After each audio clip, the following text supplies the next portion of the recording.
Lately, I've noticed a decline in my health. It's been a struggle supporting my mother-in-law through her health issues.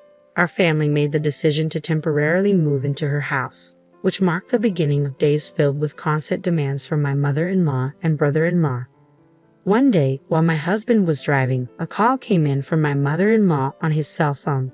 Due to poor signal, we put the call on speaker mode. Is she still alive? My mother-in-law's voice sounded weak. She's stubborn, isn't she? If I wasn't there, she might have been seriously injured or worse, my husband muttered, unaware that the call was on speaker mode. Their conversation took an alarming turn, revealing the sinister plan. Their deceitful intentions were exposed, and they were to face social penalties for their actions. My name is Wendy, and I live happily with my husband Tony and our beloved daughter Vicky. Vicky recently started kindergarten, and seeing her joy every day brings a smile to my face. Then one day, my husband received a call from my mother-in-law, Barbara. My health's been declining recently, she said weakly. Barbara had suffered a stroke in the past, leaving her with slight paralysis in her limbs. Although her symptoms weren't severe, she expressed her pain and concerns about her age and health. Barbara suggested that we all live at her place until her health stabilized. This proposition caught me off guard. I was aware that Tony's brother, Matt, lived with my mother-in-law, but Barbara expressed her discomfort with him being alone. Despite my strained relationship with Barbara, I agreed out of respect for my husband. Moving homes was a significant change, but fortunately our homes were far apart, and Vicky wouldn't need to change schools. Vicky herself seemed excited about the idea, which eased my worries. However, the reality of living with my in-laws proved to be more challenging than expected. The old house required extensive cleaning and upkeep, which fell mostly on my shoulders. While I worked tirelessly, my mother-in-law would distract Vicky with outings and reminisce about her favorite son's past achievements, leaving me feeling overwhelmed and frustrated. It was hard to reconcile her seemingly good health with her claims of poor health. I regarded my mother-in-law with suspicion, sensing an air of insincerity about her. Abruptly, she started coughing, as if startled, intensifying my skepticism. But enough about her, let's shift focus. My brother-in-law was another headache altogether. Despite the tales I'd heard, Matt turned out to be a jobless bachelor, overly reliant on his parents. His behavior was akin to that of a petulant child, despite being in his 40s. Wendy, I'm hungry. Where's my lunch? Or Wendy, why didn't you wake me up? I miss my favorite show. I found myself catering to his whims. Even my daughter Vicky pitched in around the house. His entitled attitude grated on my nerves. I'm not your wife or your mother, I silently screamed, particularly unnerved by his habit of calling me Wendy darling. Emotionally and physically drained by these two individuals, my life became a constant struggle. Yet, one evening during a family gathering, while fetching a fan to improve ventilation, I encountered an unexpected intrusion. Wendy, my brother-in-law's voice startled me from behind. With a smug grin, he uttered something utterly appalling. Why would you leave boring Tony and start anew with me? Stunned disbelief gripped me as he leered lasciviously. Perhaps fueled by alcohol, his words were disgustingly crude. Brother-in-law, you're clearly too intoxicated. That's not amusing, I retorted, attempting to dismiss his advance. Yet he persisted, threatening to reveal a fabricated secret to Tony. In a bid to escape his advances, I tried to leave, but he forcibly grabbed my arm. Enough was enough. Stop it. Just stop. I managed, startled and disgusted by his audacity. As I pulled my arm away from my brother-in-law Matt, in a sudden movement, he lost his footing and stumbled down the stairs. His descent ended abruptly as he collided with the wall, emitting a groan upon impact. Hearing the commotion, Tony and other relatives rushed over to investigate. What's happening here? Tony inquired, concern evident in his voice. Oh, Matt just slipped, someone explained, pointing to the bump forming on the back of his head. As his mother fretted over him, other family members intervened to calm her down, guiding Matt to another room for first aid. Amidst the chaos, my altercation with Matt faded into the background. I debated whether to divulge his inappropriate advances to Tony, but ultimately chose silence, not wanting to cause unnecessary distress. With that decision weighing on my mind, I headed towards the living room, where everyone had gathered. In the hallway, I noticed Vicky, her expression etched with concern. I'm sorry if I startled you, honey. Let's get you back to bed. Okay, I reassured her, noting the subtle unease in her demeanor. Though something seemed amiss, it was late, and I opted not to probe further, guiding Vicky back to her room. life continued to pose challenges with my mother-in-law and Matt each passing day. Forced to endure my mother-in-law's mundane chatter and tend to my brother-in-law's immature demands, I often felt the urge to escape. However, Matt refrained from making any further advances after my firm rejection, which offered a semblance of relief as I carried on with life at my in-laws. Then, on an unexpected day, another incident disrupted the routine. While having lunch with my mother-in-law, I suddenly felt dizzy after tasting some tomato soup. Almost instantly, intense nausea and breathing difficulties followed, a familiar sensation signaling anaphylactic shock, a severe reaction to peanuts. With my brother-in-law present, we promptly dialed for an ambulance, though his panicked demeanor hinted at his struggle to recall the emergency number. Eventually, he managed to place the call, and I was swiftly rushed to the hospital. Grateful for his assistance, Tony emotionally thanked his brother, acknowledging his pivotal role in saving my life. Taken aback by the unexpected praise, my brother-in-law modestly downplayed his actions, though his demeanor hinted at a newfound sense of usefulness, even in his own eyes. Despite my gratitude towards him, lingering questions gnawed at me during my hospital stay. Why had I suffered an allergic reaction? As I remained under observation for the next day, uncertainty loomed over the cause of the incident. Discharged from the hospital without complications, I slid into the car beside Tony, ready to return to my in-laws' house. In the backseat, Vicky's worried voice broke the silence. "Are you okay, Mom?" "I'm fine now, sweetheart. I'm sorry for causing you concern," I reassured her, grateful for her care. "I thought my heart was going to stop when I heard you were in the hospital," she confessed, her concern palpable. "I was careful with those ingredients, though," I assured her, tilting my head, trying to lighten the mood. However, Tony's ringing phone interrupted our conversation, and he swiftly switched to speakerphone, navigating through the connectivity issues. As my mother-in-law's voice crackled through the speaker, her troubled tone was unmistakable. "Seems the call got cut off," she lamented to my brother-in-law, Matt.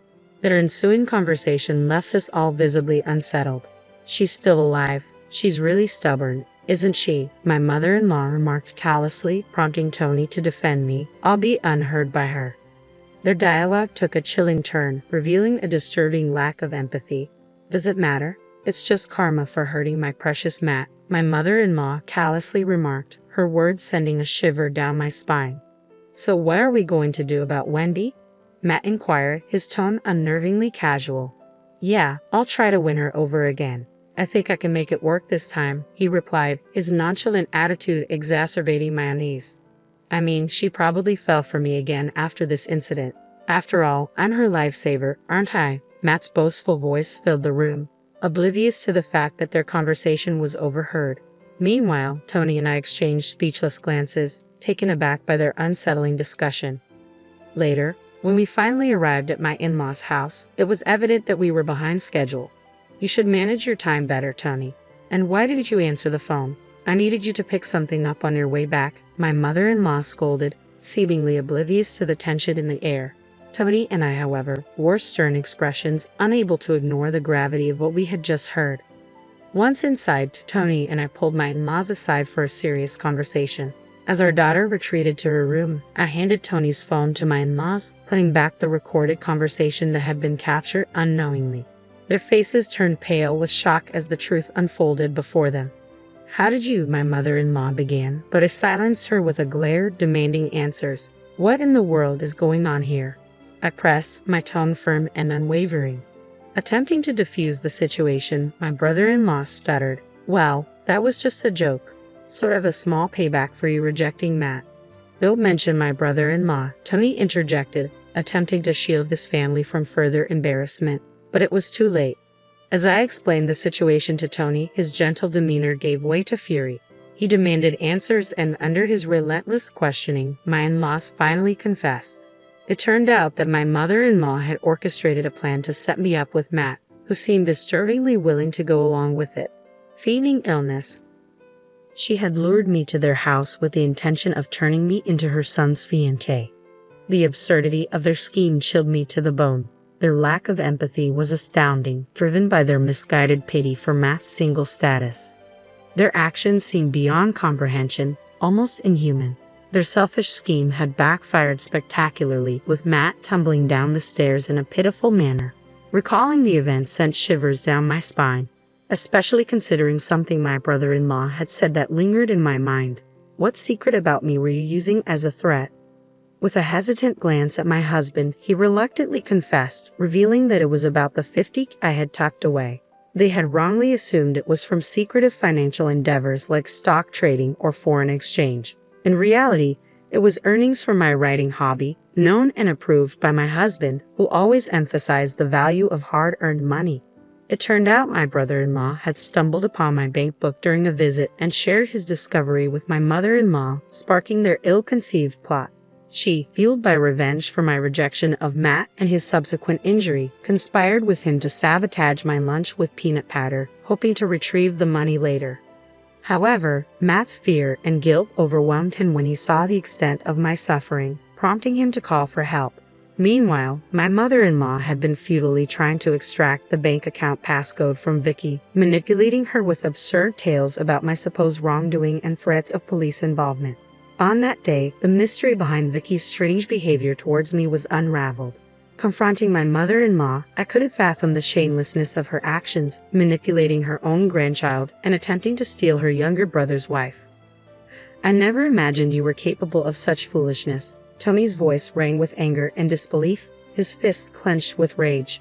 Matt, seemingly stung by the blow to his pride, shot back, "Don't get cheeky just because you're my younger brother. I'm way more handsome than you. If I had met Wendy before you did, she would have definitely married me." Tony's fury only intensified at Matt's audacity, but I found myself even angrier than my husband. "You've got to be kidding me. Tony is a decent human being, unlike you. There's no way I would marry a deluded jerk like you even if hell froze over." I snapped, my words dripping with disdain. "You middle-aged narcissist, grow up and stop adding darling to my name." As I unleashed a barrage of insults, Matt visibly shrank under my scathing glare. Regaining my composure, I spoke in a calm but firm voice. "Your actions have crossed the line. I nearly died. I'll be filing a criminal complaint for assault. You'll pay for the damages." Their faces drained of color, Tony and Matt fell to the ground, pleading with trembling voices, begging us to drop the lawsuit. "We didn't think you'd be hurt that badly," they stammered, their voices desperate. "Forgive us. We're family, right?" As Tony and I exchanged glances, considering their pleas, Vicky entered the room, clearly unsettled by the commotion. My mother-in-law, attempting to deflect attention, forced a smile and ushered Vicky away, saying, "Come on, Vicky, we're a little busy right now. Let's go back to your room." At that moment, the gravity of the situation sunk in even deeper. I called out to my daughter, hoping for some clarity. "Did you happen to mention Mommy's peanut allergy to Grandma?" I asked gently. "Yes, she told me to tell her about you," my daughter replied hesitantly. "So I said that even one peanut would make it impossible for you to breathe, and you'd die." As I stroked my daughter's head, I cast a cold glare at the two of them. "There's no room for sympathy here. Accept your social sanctions quietly," I said firmly. Stunned, they fell silent, realizing the consequences of their actions. Later, we hired a lawyer and informally charged my mother and brother-in-law with assault. Though they didn't end up in prison due to it being a family dispute, they had to pay about 13 grand for my medical expenses and compensation. Without any savings to cover this, they were forced to sell their family home for cash. Now homeless, they made an audacious proposal to move in with us. "What kind of nonsense are you spouting?" I retorted, incredulous. "Talk in your sleep if you must." We heard later that they rented a room in a rundown apartment, living a tough life on the wages my brother-in-law earns from his part-time job. Meanwhile, we returned to our own home, breathing a sigh of relief. "I'm sorry for deciding to live together," I admitted, feeling guilty for the ordeal we had endured. "Don't worry about it. It's your seriousness that I like. That's why I married you," Tony reassured me, despite his dejection. Moved by his words, I continued, "You looked brave and cool when you punched Matt. Violence isn't good, though." Tony chuckled sheepishly, holding our daughter close. "That's right," he agreed. "How about we all go out for some fun next week, Vicky? Where do you want to go?" "The zoo?" Vicky exclaimed with excitement, her laughter filling the room. In that moment, I vowed to continue saving for my daughter's future, cherishing the happiness we had found together.